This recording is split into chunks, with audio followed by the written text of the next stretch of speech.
He shoved me first, not hard enough to break a bone, just enough to break something else. My back hit the side of the Buick, keys still dangling in the door, and the grocery bag slipped from my hand.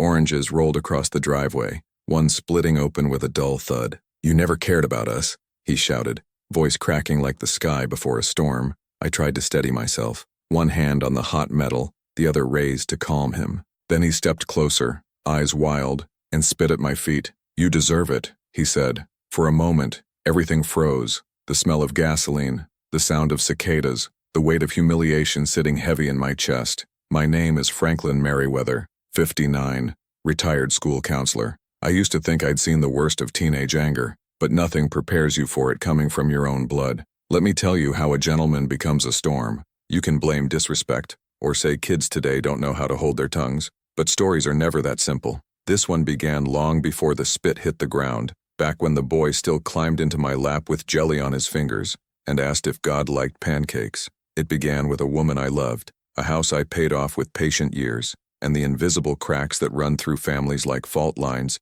you only notice when the floor shifts. The day of the fall, I'd just come back from Fresh Market with pears, good ones that yield at a thumb's press, the kind my late wife, Laverne, used to poach with cinnamon sticks. I set the bag in the kitchen and put the kettle on, because tea for me is ritual. 2 scoops, rolling boil, the whistle I can hear all the way out by the crepe myrtles. The back door was open to invite whatever breeze Atlanta pretended to give. I heard the car doors slam out front and my daughter's voice, stiff as starch. "Daddy, I need the deed. There are sentences that belong to lawyers, not living rooms." She came in with that man she married, Leon, always polished too, never sweaty even in August, a salesman with teeth like a picket fence guarding nothing. My grandson, Malik, 16 and all elbows, drifted behind them, eyes sliding past me like I was a lamppost. "The deed to the house," she said again. "We're doing something smart with it. Something smart has a name," I said, and turned the stove off because nothing smart happens when a kettle screams.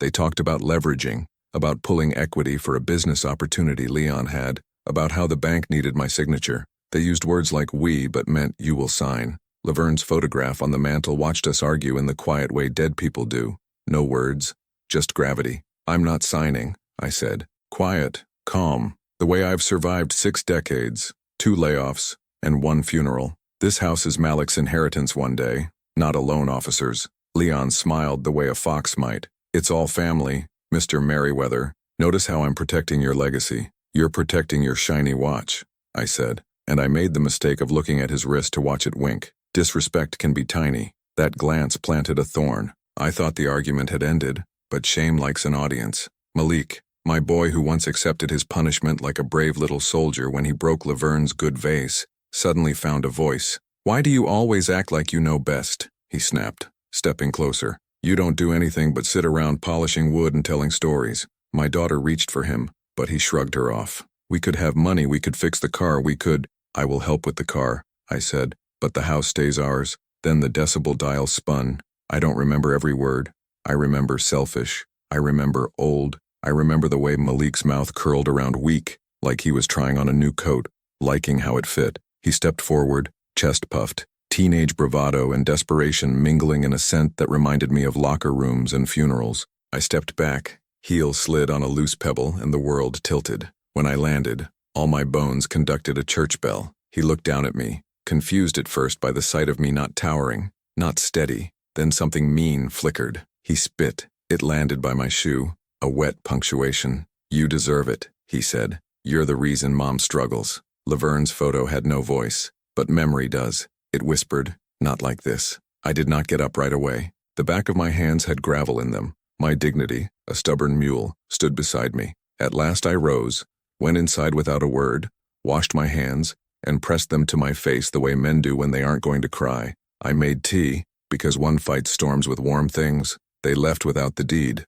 That night, on the porch, the neighborhood carried on without me. Someone played Al Green Soft from a porch radio. A kid on a bike practiced riding with no hands, the wobble and recovery like a prayer. I cleaned my watch, Laverne's last gift, an old Hamilton that ran 5 minutes fast as if time itself leaned forward, and I thought, I am not a cruel man, but I am a precise one. Humiliation is a seed. It grows what you water. You want to know what I did? Before I tell you the plan, I need something from you. Tell me where you're listening from. city and state. I want to picture your street, your grocery store, your church steps when the choir comes out, to remember that stories like mine live next door. And if you're walking with me through this, go ahead and subscribe so you don't miss what comes when a gentle man stops being gentle. 1 week passed. I did not call Malik. My daughter called me twice, both times to say, "We just want to talk." What she meant was, "We want you to sign." I remembered her at 12, braids tight to her scalp, promising me she'd buy me a Cadillac when she made it. She never made it rich, but she made a boy, and in that math, I am wealthy. I said, "Come by for Sunday dinner instead." I set 2 plates extra, fried catfish, collard greens, cornbread the way Laverne did, with a cap of sweet butter. I polished my shoes and put on the blue suit I saved for Easter, because respect is a suit you wear even when the mirror tells you otherwise. When they arrived, I hugged my daughter first. When I opened my arms to Malik, he shuffled like a boy in church who doesn't remember the hymn. He still smelled like the shopping mall,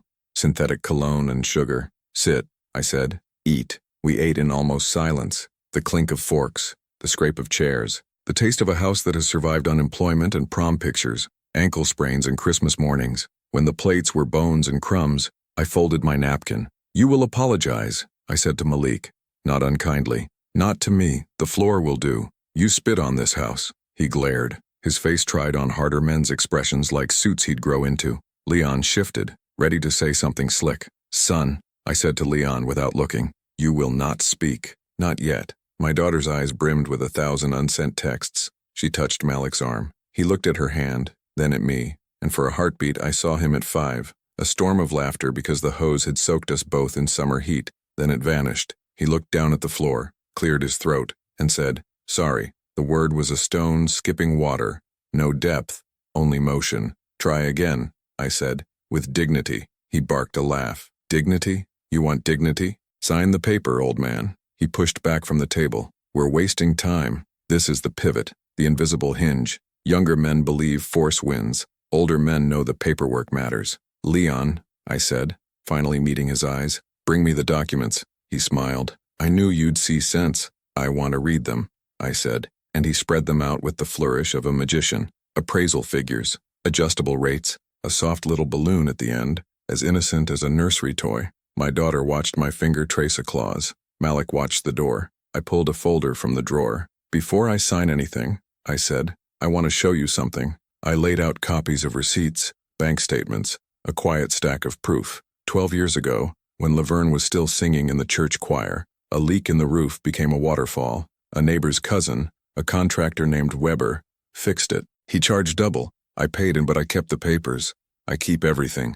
I turned to Malik. "You think I never struggled? This house ate my money and spit out splinters. We survived anyway." He rolled his eyes. "The young can be cruel with their impatience." "So what? So I know numbers," I said, tapping the balloon payment, "and I know a hustle." Leon's smile tightened. "That's just standard practice." "Standard practice is not the same as fair," I said, "and fair is my language." He reached for the papers, but I placed my hand on them. "We're not done. There's the matter of respect. Here is where I must confess the part I didn't expect, the way my own anger tasted like a metal spoon. I had a plan, yes, but it shifted that night into something both smaller and sharper than I imagined. Looking back now, it was the exact second when revenge started breathing inside me. I made coffee. When I set the mugs down, I also set down a small velvet box.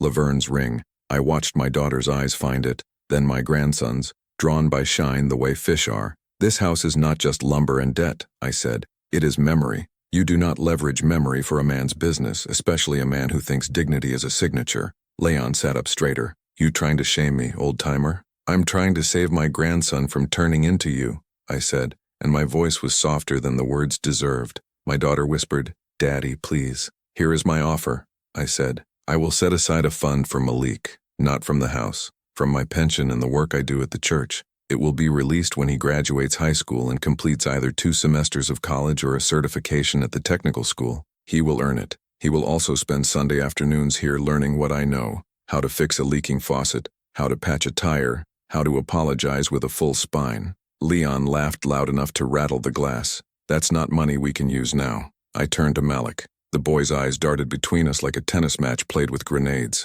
"This is not a bribe," I told him. "It's a bridge. You can walk it, or you can swim in the river with all the other boys who think the current is their friend. Why do you get to control me? He exploded. You always have to control everything. Maybe I want to do things my way. Maybe I want to help Mom now. Help is not a mortgage, I said. Help is a plan. He shoved the chair. It scraped hard across the floor. A knife against a plate. Then he said the kind of thing men say when they believe words are bullets. He said, "You don't even know me. You didn't know Mom either. You were too busy being perfect." My daughter gasped. Leon smirked. And somewhere inside me, the last soft part burned to ash. "Out," I said to Leon, calm as a waiter. "You are done in this house." "You can't," he began. Then something in my face must have convinced him otherwise. He grabbed his jacket, squeezed my daughter's shoulder like a warning, and left. The front door did that old wood sigh it has done for 30 years, like the house itself was tired of pretending. I took a breath. "Malik," I said, "let's talk like men." He lifted his chin. "I'm not saying sorry again." "I didn't ask you to," I said. "I asked you to talk." He didn't. He stalked down the hall to the room that used to be my office, the one with the desk carved by my own hands. The door slammed so hard a photo rattled loose and slipped behind the couch. The quiet after was not peaceful. It was a held breath. My daughter reached for me. "Daddy, don't be hard on him. He's been..." She stopped herself. Mothers save their children by telling less than the truth. "What has he been?" I asked, gentle this time. She looked at the ring on the table, and tears finally fell. "He's been angry since Laverne passed," she said. "We all have. Leon keeps saying a big move will fix things. A business. Money. He says it will shut people up." Her mouth twisted on that last part, the neighbors and their hungry mouths. I took her hand. "Money doesn't shut people up. It only changes the shape of their gossip." She laughed and cried at the same time, a sound that still makes me want to cut time open and stitch it back better. "Daddy," she said, "I'm sorry." "Then help me help him," I said. When she left to check on Malik, I went to the porch and the night felt like a coat I couldn't decide to remove. The Hamilton watch ticked too fast on my wrist. Impatient with me, I considered what power I had. I considered the pastor at church who owed me 2 favors. Not because favors make a man rich, but because community is a web you don't see until it catches you. I considered Leon's business, his friend at the bank whose handshake lingered too long, the way men with paperwork can rob you without gunpowder. What did I do next? I made a call, not to the police, not to the bank, to Weber, the roof man from 12 years back, the one who overcharged me then sent me fruitcake at Christmas 2 years later with a note that said, I was wrong. I'd kept the note. People do change when they look back at their own shadows. He picked up on the second ring and his voice still sounded like 2x4s. "Franklin, didn't expect to hear from you. I need a contractor," I said. "Someone licensed, honest, and not afraid of a little daylight." "What's the work?" "A porch," I said, and let the pause do the talking. "And a deck for a boy to learn to hammer nails." He whistled. "That sounds like a sermon." "It might be," I said. "Can you come by tomorrow?" "I'll be there," he said. "And Franklin?" "Yes, I still remember that fruitcake," he laughed. "I owed you an apology. You took it like a gentleman." "Tomorrow," I repeated, and hung up. Inside the house, down the hall, I heard Malik and my daughter arguing low. Walls do not keep pain out. They only muffle it. I stood in the doorway of the room where he'd slammed the door and waited.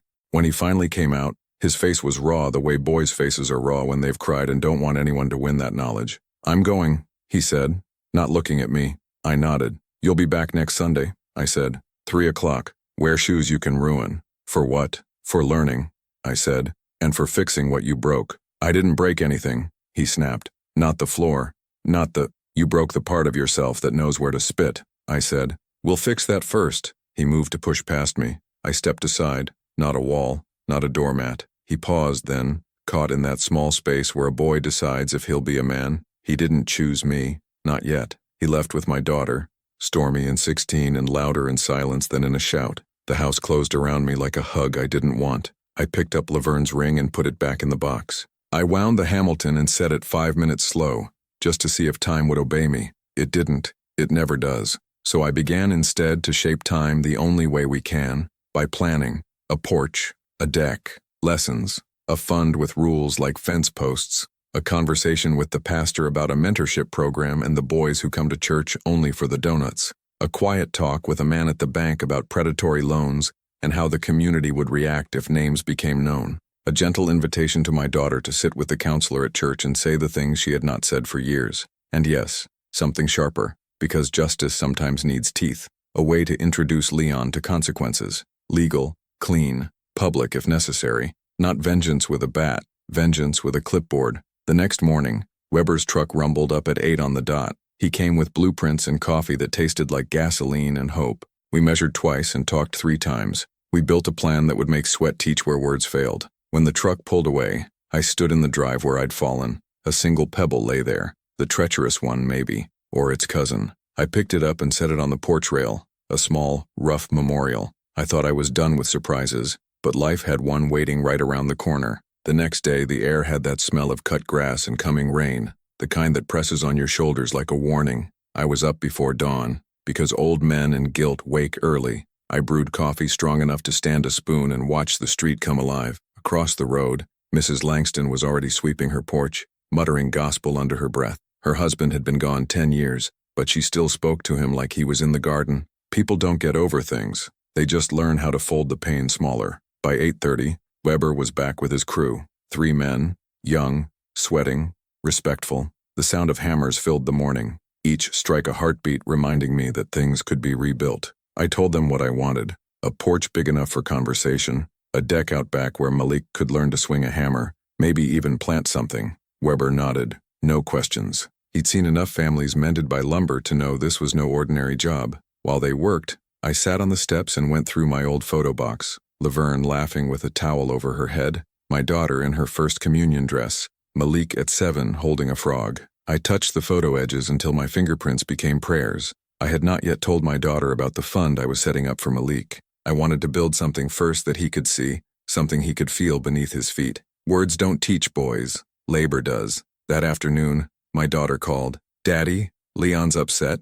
she said, her voice small. "About what?" "You embarrassed him. He said you're trying to turn Malik against him." "Leon does that work fine on his own," I said, "but tell him this. When a man builds his house on deceit, he shouldn't be surprised when the floorboards talk." She sighed. "Daddy, please, he's still my husband." "I know," I said softly, "but he doesn't have to be your teacher." There was silence. Then she asked the question I knew was coming. "Why are you doing this? The porch, the lessons, the rules. You could just forgive and move on." "Forgiveness," I said, "is a seed too, but you can't plant it in a boy who doesn't know what he broke." That night, thunder rolled over the neighborhood like a warning drum. The smell of rain hit the windows, and I sat in my chair, sipping tea, thinking about how men my age carry memories like small stones in their pockets, each one a weight, each one a choice to remember or to throw away. Sunday came fast. Malik showed up in ripped jeans and a hoodie, defiant by fashion and by soul. My daughter waited in the car, engine running.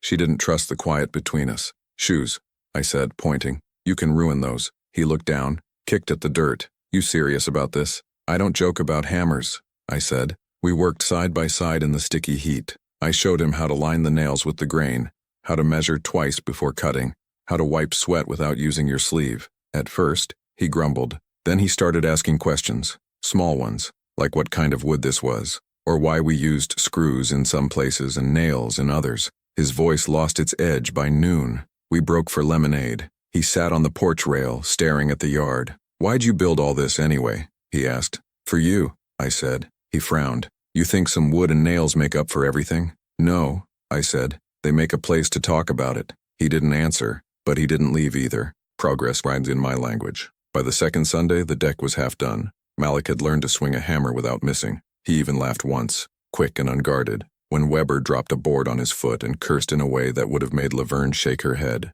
But revenge, like patience, doesn't rest. I had been quietly working behind the scenes, too. Leon's business opportunity had led me to a bank account under his name, opened 3 months earlier, and a second one under a shell company with initials that spelled his own. I didn't need to expose him. Not yet. I just needed to let the right people see what he was hiding. The pastor's brother, who ran a credit union, helped me file the report. Clean, lawful, invisible, justice without shouting. When I told my daughter later that week, she was quiet for a long time. Then she said, "I don't know whether to thank you or be angry." "You can do both," I said, "but don't let a man drag your dignity into paperwork." A few days later, she showed up at my house with her suitcase. Her eyes were tired, her voice steady. "I told Leon it's over," she said. I didn't celebrate. I just took her bags and set them down inside. "Good," I said. "Now we begin again." Malik didn't come that Sunday. My daughter said he was staying with friends. I told her to give him space. Boys build their walls from pride and confusion, but walls can be remodeled too. I spent the afternoon alone, sanding the porch rail smooth, thinking about how anger can become architecture if you give it purpose. That night, the phone rang at 11:42. It was Malik. His voice was small, trembling in a way that reached across every mile between us. "Grandpa?" "Yes." "Son, I messed up," he whispered. "Mom told me about Leon. I didn't know. I'm sorry for what I said. The line cracked with static, or maybe tears. "Come home," I said. "We'll talk in the morning." He came. At dawn, he stood on the porch in the same hoodie, hands shaking. "I thought you were just being stubborn," he said. I didn't know he was lying to us. I looked at him. Tall now, shoulders broad but eyes still the same ones that once searched for fireflies in my backyard. "It's not about lies," I said. "It's about learning when to see them." He nodded, then looked down at the porch boards. "You built this for me?" "Yes," I said, "to teach you how to stand." He smiled. "Just barely. Can I help you finish it?" "You already started," I said. "You just didn't know it." That day, we worked until the sun fell behind the oak trees. Sweat, sawdust, and second chances. By evening, the porch was finished, the deck solid under our boots. I could almost feel Laverne watching, proud but quiet, as if she knew revenge had turned itself into redemption. Later, sitting side by side with Malik, we drank sweet tea and listened to the crickets tune up for the night. He said, "I still don't understand why you didn't just kick me out for what I did." "Because," I said, "you're my blood, and blood carries not just pain, but promise." He nodded slowly. "I'll make it right, I promise." "You already started," I said again, and this time, he believed me. But just as I thought the story had found its peace, a white envelope appeared in my mailbox 2 days later. No return address, only my name written in an unfamiliar, hurried hand. Inside was a single sheet of paper, one sentence, printed clean. "You think you've won, old man. Watch what happens next." My hand trembled. I looked out across the porch we built and realized revenge was not finished breathing yet. The envelope haunted me all night. I left it on the kitchen table, beside my tea mug, watching the ink shimmer faintly under the lamp. There was no signature, but I knew whose ghost had written it. Leon had the kind of pride that bruised easy. A man like him doesn't lose quietly. I didn't tell Malik or my daughter. Some storms, you watch alone until you're sure they're real. Instead, I went about my week as if nothing had changed. Church on Wednesday, groceries Thursday, the smell of fried catfish filling the house Friday night. But every car that slowed near the driveway made my heart hum like a wire. On Sunday, Malik came early, wearing work gloves and determination. "We still got more to build?" he asked. "Always," I said. "Grab the paintbrush." We painted the porch railing a soft gray Laverne used to love. She'd once said gray was a color that forgave mistakes. Malik worked quiet, careful, eyes narrowed in concentration. I saw his mother's steadiness in him then, the part she forgot she gave him. Halfway through, he looked at me. "Grandpa, were you scared when Mom left Leon?" "I was scared she'd stay," I said. He chuckled softly. "Guess we both learned." We finished before noon, hands stained and proud. The deck looked strong, ready for birthdays and apologies. Malik took a picture of it on his phone. "Gonna post it," he said. "Say I built this with my grandpa." I smiled, but my stomach twisted. Pride and fear often share a bed. That evening, when I walked him and my daughter out, I saw something across the street. A dark sedan parked too long, windows tinted, engine humming low. I stepped off the porch, pretending to pick up the newspaper, and watched as it rolled away slow. No plates I could read, just silence and the feeling of being measured. That night I called Weber. "You got cameras on your work truck?" "Sure do," he said. "Why?" "Because I think the man we both don't like has taken up sightseeing." Weber came by the next morning. He helped me install 2 small cameras, one under the porch light, one facing the street, modernized for an old house. As we worked, he said, "You think Leon's that type?" "I think desperation makes men creative," I said, and Leon was born with a talent for shortcuts. By Thursday, I had proof. The footage showed the same sedan circling the block twice a night. Once, the window rolled down, and a flash of a phone camera caught the porch. No plates, just darkness behind glass. I called the police, not to start war, just to plant awareness. Officer Ramirez, a young woman with tired eyes, took the report. "Could be coincidence," she said, "but we'll add extra patrols." "You got anyone who'd want to scare you?" "Only the usual," I said. "Family." She smirked the kind of smirk cops get when they understand more than they write down. "We'll keep an eye out, Mr. Merriweather." That weekend, my daughter got a call from the bank. Leon had drained their joint account before disappearing. She cried on my porch for an hour straight, the kind of tears that come from shame more than heartbreak. Malik sat beside her, jaw tight, the way men hide fear. "He's gone, Daddy," she said. "He took everything." "Not everything," I said. "He didn't take your spine." She looked at me, startled, then nodded. "What do we do now?" "Now," I said, "we live honest and we watch." But the watching turned to waiting, and the waiting turned to warning. 3 nights later, I woke to a sound, metal tapping against glass. I sat up, heart drumming. On the front window, a pebble bounced once, twice, then silence. I pulled back the curtain. Nothing, just the streetlight flickering, the dark hum of summer. But when I opened the door, a note lay on the mat, same typewriter print. "You took what's mine. I'll take it back." I stood there barefoot, air thick with humidity and threat. The camera caught only shadows. I called Ramirez again. She promised to send a patrol car. "Maybe he's bluffing," she said. "Maybe," I answered. "But bluffing's just lying with teeth." The next morning, Malik noticed the fatigue on my face. "You okay, Grandpa?" "Just didn't sleep." He hesitated, then said, "You want me to stay a few nights? Make sure you're good." I almost said no, but something in his tone, firm, protective, made me pause. The boy who once spit at my feet now stood ready to guard my door. "You can stay," I said, "but not as a guard, as a guest." That night we played cards at the kitchen table. He beat me twice at dominoes, then laughed until tears came. "You let me win, didn't you?" "Never," I said. "I've been losing to you since you were born." At midnight, as the cards lay scattered, the lights flickered. Outside, the sound of a car door slamming echoed down the street. Malik tensed. "He's here," he whispered. I held up a hand. "Stay inside." I stepped onto the porch, slow and deliberate, the Hamilton watch ticking too loud on my wrist. The sedan idled at the curb. The driver's window rolled down. Leon's face appeared, thinner now, desperate, his smile crooked with madness. "Nice porch," he said. "Guess my investment paid off." "This porch belongs to work," I said. "You wouldn't recognize that?" He laughed, a bitter sound. "You think you beat me? You think you can humiliate me, turn my family against me, and get away with it?" "I didn't turn them," I said. "You did that yourself." His eyes glinted. "You'll regret this, old man." He revved the engine, and the headlights flared. Malik burst through the door behind me. "Leave him alone," he shouted. Leon's gaze shifted to his grandson. "You too, huh? Little man with a hammer." Then the car screeched off, tires carving the asphalt like rage leaving a signature. I stood there, breath shaking but spine straight. Malik came beside me, hand gripping my arm. "He's lost it," he said. "No," I said. He finally found himself. We went inside, locked every door, and sat in the dark. For the first time in a long while, I felt something I hadn't since the day Laverne died.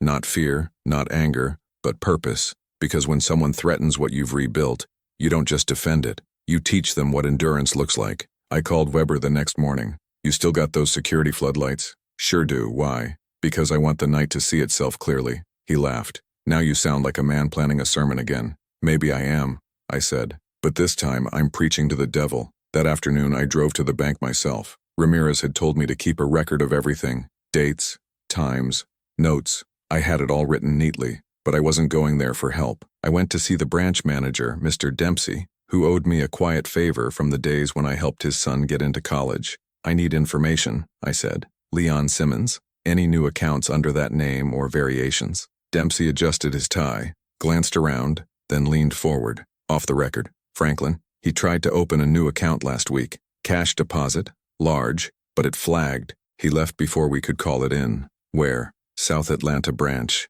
he whispered. He looked rough. I thanked him, left quietly, and sat in my car for a long time. Leon was slipping, desperate, dangerous, and when desperate men start to lose their reflection, they start hunting mirrors. Back home, I found Malik painting another coat on the porch rail. "I thought you might want this to look perfect," he said. I smiled faintly. "It already does." He looked at me. "What now?" "Now," I said. "We finish what we started." He frowned. "You mean?" "I mean, we teach Leon what he forgot." He nodded slowly. "What's that?" "That men who lose their souls chasing money always forget where they left their peace." That night, as the last of the light faded from the porch we built together, I realized something chillingly calm. I wasn't waiting for Leon anymore. I was preparing for him, and when he came, I'd be ready, with truth, with light, and with the one thing he could never fake, dignity sharpened into strategy. Looking back, that was the night the line between protection and vengeance blurred, and I crossed it without hesitation. or 3 nights. The neighborhood slept like a choir holding its breath. Every creak, every passing car felt like a rehearsal for something coming.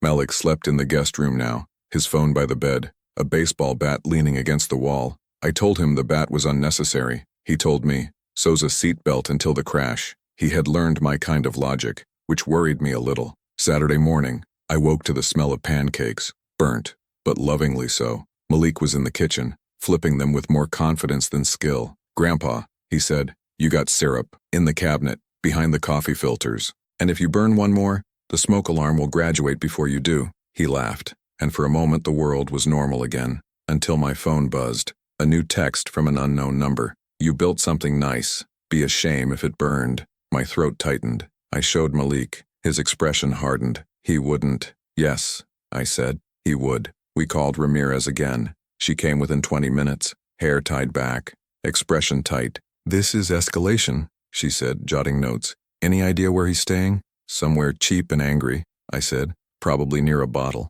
She sighed. "We'll alert patrol, but you should consider staying with family." "This is my family," I said, glancing toward Malik. That night, I couldn't sleep. I sat by the window with the lights off, watching the street. The moon was thin as a blade. Around 2 a.m., headlights slid across the living room wall. I froze. The car slowed, paused, then, sudden motion. A shape darted from the driver's side, dark against darker. The smell of gasoline hit the air. "Malik!" I hissed. He burst from his room, barefoot, eyes wide. "What is it?" "Fire," I said, before the match even sparked. The floodlights exploded to life, white, searing, divine. Leon froze mid-motion, can of gas in hand, eyes wide like a caught animal. The cameras blinked red, recording everything. "Leon," I shouted through the window. "You light that, and you burn the last bridge left to your name." He looked up, fury and shame wrestling across his face. "You think you can ruin me?" he screamed. "You already did." Malik stepped onto the porch beside me, voice steady. "You ruined yourself, Leon." Leon's arm dropped. He stared at the two of us, the man he'd tried to break and the boy who no longer believed in him. Then he threw the can down, stumbled backward, and drove off into the dark. I exhaled so hard it hurt. Malik put a hand on my shoulder. "You okay?" "I'm tired," I said, but not finished. Ramirez came minutes later, siren lights painting the yard red and blue. She took one look at the gas can, the footage, and nodded grimly. "We've got him now, but the thing about justice is, it's slow. Paperwork crawls, warrants wait. Men like Leon slip through cracks if you don't widen them yourself." So I did. The next morning, I drove to the church. Pastor Harlan met me in his office, the air thick with incense and quiet authority. "Franklin," he said, "you look like a man with more than prayer on his mind." "I need help," I said. "Not spiritual, legal." He raised an eyebrow. "We have both kinds here. Tell me." I laid it out, the texts, the threats, the footage, but I also told him about the accounts Leon had opened, the false documents he'd filed under other people's names. Harlan whistled low. "You've done your homework." "I've done my living," I said, "and I've learned that the Lord forgives quicker than the banks." He chuckled and then leaned back. "You want justice, not revenge." "I want both," I said, in that order. By noon, Harlan had made a call to one of his deacons, a lawyer who handled financial fraud for the county. They agreed to open a formal case. The evidence was clean, strong, and thorough. Leon had hung himself with his own paperwork. That evening, as Malik helped me sweep sawdust off the porch, I told him, "Sometimes, the best revenge is patience dressed as order." He nodded. "And sometimes it's a camera with good timing." We laughed, an exhausted, fragile kind of laughter that tastes like survival. 2 days later, they arrested Leon. It wasn't cinematic. No shouting, no struggle. Just 2 officers leading him from a motel off Peachtree Road, shirt half-buttoned, eyes glassy. The news spread fast. Mrs. Langston called from across the street, whispering like gossip was oxygen. "He tried to burn your house?" "Yes, ma'am." She paused. "You want me to bake you something?" I smiled. "Only if it's peace." The police filed charges, attempted arson, fraud, and harassment. My daughter cried when she heard, but there was relief mixed in, like exhaling after holding her breath for years. "It's over," she said. "Almost," I corrected. "Justice is a slow clock." Weeks passed. The deck dried. The paint settled. Malik started applying to community college. My daughter found work at a clinic nearby. The house, once a battlefield, became a refuge again. Every night, I'd sit on the porch and listen to the crickets, the hum of a neighborhood that had learned my story. One night, Malik joined me with 2 mugs of tea. "You ever forgive him?" he asked. "Leon," I said. "Forgiveness isn't a switch. It's a road. Some men never walk it." He nodded, then said quietly, "I want to try. Not for him, for me." I looked at him for a long time. His eyes were steady, grown now, unclouded by pride. "Then you're already ahead of him," I said. A week later, the trial began. I wore my best suit, the one Laverne bought me for our anniversary 30 years ago. Malik came with me, hands clasped like a man guarding his own patience. Leon sat across the room, thinner, smaller. When our eyes met, there was no hate left, only the hollow space where arrogance used to live. He tried to speak once, to apologize or justify, but the judge silenced him. Evidence rolled like thunder, the video of the gas can, the text threats, the bank records, each one another nail in the coffin of his own making. When it was over, the gavel struck once. Guilty. My daughter wept quietly. Malik reached for her hand. I just closed my eyes and listened to the sound of that gavel echo, like the final note of a hymn.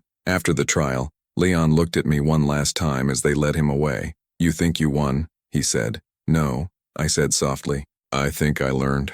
Outside and the air was bright and merciful. Malik turned to me. "It's done." "Not yet," I said. "There's one more thing to build." He frowned. "What's that?" "A bench," I said. "Right here on this porch, for whoever comes next, needing a story and a place to sit." He smiled. "You're always building something, huh?" "Because broken things deserve a craftsman," I said. That evening, we built it together. Pine wood. Simple. Strong. When we were done, the sun dropped behind the trees, painting everything gold. Malik sat beside me, the sound of summer thick around us. "Grandpa," he said after a while, "you ever wish you'd done it differently?" I thought of Laverne, of the fall, of the spit, the fire, the trial. Then I said, "No, because every scar has a story, and stories only matter when someone's left to tell them." He nodded, quiet. "Then we tell it." And we did. Every Sunday, new faces came, neighbors, church members, strangers, drawn by the porch and the story behind it. Some brought food, some brought questions. Malik listened, learned, spoke. The boy who once shouted now taught others what silence and respect sound like. Looking back now, I realize revenge didn't save me. It introduced me to the better parts of myself. Dignity sharpened into justice, love disguised as discipline, a porch built from pain, turned into peace. But life never lets the credits roll too soon, because one evening, just as I was closing the gate, a car pulled up I didn't recognize. A woman stepped out, young, maybe late 20s, holding a child's hand. "Mr. Merriweather," she asked softly. "My name's Angela. I'm Leon's daughter, from before your daughter met him." My breath caught. The child peered at me with wide, curious eyes. "He wrote to us from prison," she said. "Said you saved his soul. I thought we should meet." The past, it seems, doesn't end, it evolves. Angela stood at the bottom of the porch steps, holding that little boy's hand like she was keeping the world from taking him. Her voice trembled, but her eyes were steady. "He said you built something that changed him," she said, "that you gave him what he couldn't give himself, accountability." I didn't know what to say. For a long time, I just looked at her. She had Leon's sharp cheekbones, but none of his hardness. Her smile was gentle, unguarded. The child at her side, no more than 6, stared up at the house as if it were a monument. "Come up," I said finally. "We don't talk to ghosts down there. We invite them in." She hesitated, then climbed the steps. The boy clutched a small toy truck, scuffed and beloved. I pulled out 2 chairs from the porch corner, the ones Malik and I had built last month, and offered one to her. "Thank you," she said. "This place is beautiful." "It was built out of mistakes," I said, "but they were sturdy ones." She smiled, a little sad. "He told me that before he was arrested, he'd planned to come here again, not to hurt you, to apologize, but he didn't know how." "Some men never learn the language," I said. She nodded. "He's in the state prison now, 20 months so far. He's different. He writes every week, sometimes to me, sometimes to this boy, his grandson." I looked at the child again. The innocence in his eyes was something holy. "What's your name, son?" "Marcus," he said shyly. "Marcus," I said. "You like building things?" He nodded. "Mom says I can fix anything that breaks." "That's a good start," I said. "Every man should know how to mend what others throw away."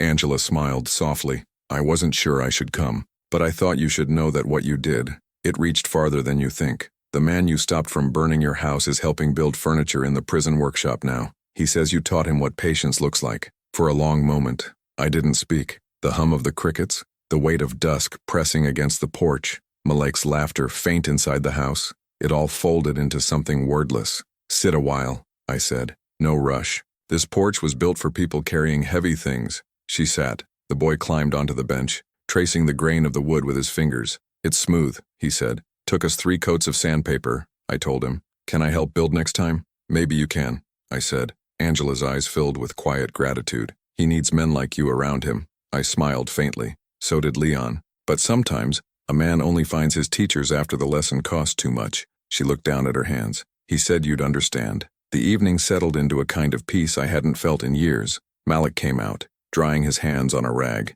He froze when he saw Angela. Who? This is Angela, I said gently. Leon's daughter. Malik's face shifted through confusion, recognition, then restraint. Your family, then, he said quietly. Angela smiled. Maybe a little. Malik nodded, his jaw tight. Family's complicated here, but we're working on it. He sat down beside Marcus. The boy's eyes lit up. You built this house? Malik grinned. Just the porch. Grandpa did most of it. Marcus tilted his head. Can you teach me? Malik looked at me. I nodded. Go on. The hammers by the steps. And so the evening passed. Malik showing the boy how to tap a nail without bending it. Angela talking softly about how she'd spent years avoiding her father's name. And me sitting still, realizing how strange redemption looks when it wears new faces. When they left, the air smelled of sawdust and second chances. Angela hugged me at the bottom of the steps. Thank you for not letting him win, she said. He didn't lose either, I said. He just learned too late. That night, I couldn't sleep. I sat by the window again, the same place where Leon had once stood in the dark. The Hamilton watch ticked 5 minutes slow. As always, I wound it, feeling its pulse against my wrist. Time had taught me that forgiveness doesn't erase history. It redefines the future. The next morning, Malik joined me for breakfast. He'd been quiet since meeting Angela. Grandpa, he said, you think people can really change? I poured the coffee, careful not to spill. I think people can start over, but change? That's a lifelong project. He nodded slowly. She's nice. The kid too. They're part of the same story, I said. Even the broken chapters matter. He stared at his mug. If Leon ever gets out, what would you do? I didn't answer right away. The question was too heavy for morning light. If he comes back, I said finally, I'll listen. But forgiveness doesn't mean forgetting who built the fire. Malik nodded, as if that settled something deep inside him. Later that day, I got a letter, handwritten, prison postmark. The first line stopped me cold. Mr. Merriweather, I don't deserve your kindness, but I'm learning what it looks like. I read the letter twice before setting it down. Leon wrote about the workshop, about a counselor who told him anger was just grief with its armor on. He wrote that he finally understood what I meant when I said, dignity has weight. He ended it with, if I ever stand on your porch again, I'll be standing right this time. I folded the letter and placed it inside Laverne's Bible, between the pages she'd marked, mercy and measure. That Sunday, I told the story at church. Not all of it, just enough to let the congregation know that anger can be recycled into something useful. The pastor smiled afterward and said, you should write this down one day. I said, I already did, in wood and sweat. That evening, Angela and Marcus returned with cookies and a small wooden bird Marcus had carved at school. For your porch, he said proudly. So it's never empty. I hung it by the door. It caught the wind and spun, wings open, as if learning to fly. For the first time in years, I felt truly still. Not finished, just still. The way peace feels when it's earned, not gifted. But peace is a fragile tenant, and as life would remind me soon enough, even the calmest homes still have storms waiting at the horizon. Because 2 weeks later, a letter came, not from Leon, not from Angela, but from the Department of Corrections. Inmate Leon Simmons, scheduled for early release 6 months from today. I stared at the page and the ink swimming. My hand shook, but not from fear this time, from knowing that every story, even the ones that find peace, eventually circles back to its beginning. The morning Leon walked free, the sky held that brittle brightness only late autumn can manage. Sunlight pretending to be warm, wind pretending to be gentle. I sat on the porch with a blanket over my knees, watching the street. Malik was at college now, studying carpentry. My daughter worked at the clinic. Life had steadied itself like a table after years of wobbling. The letter from the Department of Corrections still sat folded in my pocket. 6 months of waiting had turned into this day. I'd told myself I was ready, that nothing he could say or do would shake me anymore. But the truth is, you never stop bracing for the echoes of men who once shouted in your face. At noon, a car pulled up, cheap, sun-faded blue. Leon stepped out slowly, thinner than I remembered, hair graying at the temples. Prison doesn't take weight, it takes noise, and the man who walked up my steps was silent in a way that made the whole world listen. He stopped 2 feet from me, eyes lowered. "Mr. Merriweather," he said. His voice was raw, gravel-worn smooth. "Leon," he swallowed hard. "I shouldn't have come uninvited. I needed to see what I almost destroyed." I nodded toward the bench. "You can sit." He hesitated, then lowered himself onto it. The same bench Malik and I had built. The same one where his daughter had once sat. His hands trembled against his knees. "I watched from inside the car for 10 minutes, he said quietly. "Wasn't sure if I had the right to come up. Then I thought, rights aren't what I need. Mercy is." For a moment, I heard Laverne's voice in my head, soft and teasing. "Mercy costs. Franklin, make sure he can afford it." "You've been writing," I said. "Your daughter brought me your letters." He nodded. "I didn't expect you to read them." "I did. Twice." He looked out at the yard, eyes filling. "I wanted to burn it down that night because I couldn't stand how small I felt. You stood for everything I couldn't be. Steady, patient, proud. I thought if I could destroy what you built, I'd stop hating myself. But the thing about hate is, it doesn't leave when the fire goes out. It just moves into the ashes." I listened. No interruptions. Just breathing and truth. "I know I can't fix what I broke," he said finally, "but I wanted to ask for one thing. Not forgiveness, just a chance to do something right." "What would that be?" I asked. He reached into his coat pocket and pulled out a folded piece of paper, handwritten, careful. "A check," he said. "Every cent I earned in the prison workshop. It isn't much, but it's for Malik's tuition. I heard he's studying carpentry. Figured it's fitting." I looked at the paper but didn't take it yet. "Why?" "Because he's the man I should have been," Leon said. "And because every board he shapes will remind me that destruction's just creation without purpose." I finally took the check, not because I needed it, but because refusing it would have been a cruelty dressed as pride. "He'll appreciate it," I said. Leon nodded, tears gathering but refusing to fall. "I told my daughter I'd visit her after this, and the boy. They keep that little wooden bird he carved. Said you hung it by the door." "It still spins in the wind," I said. He smiled faintly. "Then maybe something good came from all that fire." We sat in silence a long while. A dog barked 2 streets over. Somewhere, a church bell tolled 1 o'clock. "You know," he said, "I used to think revenge was power, but it's just another kind of chain. You don't break free until you forgive yourself." "You're not wrong," I said, "but forgiveness isn't freedom either.